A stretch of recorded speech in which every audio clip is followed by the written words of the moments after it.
आप नमाज पर जितना इन्वेस्ट करेंगे इतना ही नमाज आपको वापस देगी। बहुत सारे लोग नमाज में चोरी करते हैं। नमाज में अगर आपने ठहराव पैदा कर दिया, आप यकीन करें आपकी बाकी सारी जिंदगी में भी सुकून आ जाएगा।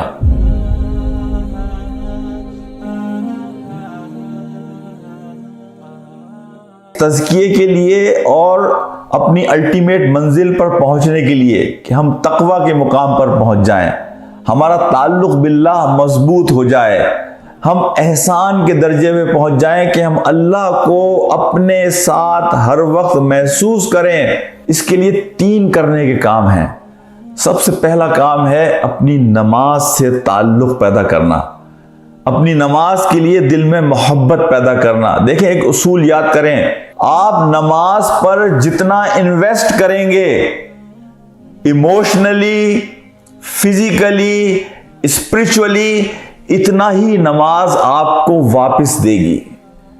जितना आप नमाज पर वक्त लगाएंगे, जितनी नमाज पर आप मेहनत करेंगे, आप देखेंगे कि नमाज के नताइज आपकी अमली जिंदगी में उसी हिसाब से आना शुरू हो जाएंगे। देखिए, इसमें एक और बात मैं कहूं, बहुत सारे लोग नमाज में चोरी करते हैं। इसीलिए रसूल सल्लल्लाहु अलैहि वसल्लम फरमाया कि बदतरीन चोरी नमाज की चोरी है, कि हम कुछ वक्त बचाने की कोशिश करते हैं, हम सुन्नतों और नफिलों को स्किप करने की कोशिश करते हैं, हम ये सोच रहे होते हैं हम वक्त बचा लें। लेकिन एक बात याद रखिए कि नमाज से जो आप वक्त बचाने की कोशिश करेंगे, हकीकत में आपका वक्त बचेगा नहीं, बल्कि आप अपनी जिंदगी में देखेंगे कि आपके काम फैल जाएंगे। नमाज में अगर आपने सुकून हासिल कर लिया, नमाज में अगर आपने ठहराव पैदा कर दिया, नमाज के मामलात में आप कॉन्शियस और पंक्चुअल हो गए, नमाज की फिक्र में आपने बिल्कुल कोई जल्दबाजी नहीं की, आप यकीन करें आपकी बाकी सारी जिंदगी में भी सुकून आ जाएगा। और वो लोग जो नमाज के मामले में पंक्चुअल होते हैं, वक्त से पहले मस्जिद पहुंचते हैं, पहली सफ में बैठे होते हैं, आप देखेंगे कि उनकी बाकी जिंदगी में भी आपको पंक्चुअलिटी मिलेगी, प्रोफेशनलिज्म मिलेगा, उनकी जिंदगी में एक ठहराव मिलेगा, उनकी जिंदगी में एक सुकून और एक सकीना मिलेगी। दूसरा इसका पिलर जो है तकवा के हुसूल का और एहसान के दर्जे के हुसूल का, वो है कुरान से अपना ताल्लुक। कुरान से वो ताल्लुक कि आपको कुरान से मोहब्बत हो, रोजाना आपका दिल चाहे कि मैं खोलकर कुरान को पढ़ूं।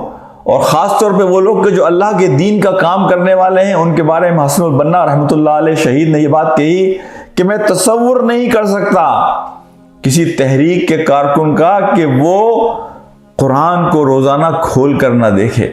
यहाँ देखने का मकसद सिर्फ देखना नहीं है, बल्कि वो उससे फैज़ हासिल ना करे, वो उससे एनर्जी हासिल ना करे, वो उससे तवानाई हासिल ना करे, वो कुरान के जरिए अपने आप को ट्रैक पर और फोकस रखने की कोशिश ना करे। तीसरा पिलर ताल्लुक बिल्लाह का है जो मैं आपके सामने रखता हूं, वो है सोहबत। सोहबत से आपके जहन में फौरी तौर पर यह आएगा, शायद मैं कुछ लोगों की सोहबत बात करूंगा, वो भी एक सोहबत है। देखिए, एक सोहबत है खलवत की, कि जब आप अकेले हैं, सिक्लूजन में हैं, सिर्फ अल्लाह सुब्हानहू व तआला के साथ हैं, सबसे बेहतरीन सोहबत है खलवत की सोहबत।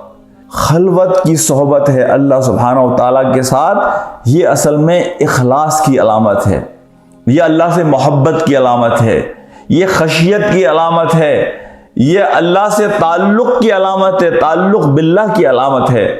तो सबसे बेहतरीन सोहबत है अल्लाह सुब्हानहू व तआला के साथ मनाजात करना, गुफ्तगू करना, अल्लाह के सामने अपनी फरियादों को पेश करना, अल्लाह के सामने अपनी आरज़ुओं और तकलीफ़ों को पेश करना, अल्लाह के सामने उन चीज़ों को पेश करना जिसमें आपको अल्लाह की मदद की ज़रूरत है।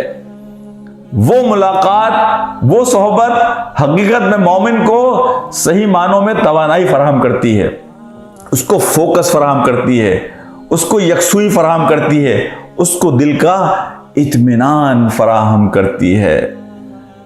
तो मैं कहता हूं कि सबसे बेहतरीन सोहबत है खलवत की सोहबत। फिर दूसरी सोहबत है जलवत की सोहबत, अच्छे लोगों के दरमियान बैठना उठना, वो लोग के जिनको देखकर आपको अल्लाह सुब्हानहू व तआला याद आ जाए, वो लोग जिनसे साथ बैठकर आपको आखिरत याद रहे। तो दूसरी सोहबत है जलवत की सोहबत कि लोगों के सामने। और तीसरी सोहबत है कि जिस पर मैं आज बहुत ज्यादा जोर दूंगा, वो है किताबों की सोहबत, लिटरेचर की सोहबत।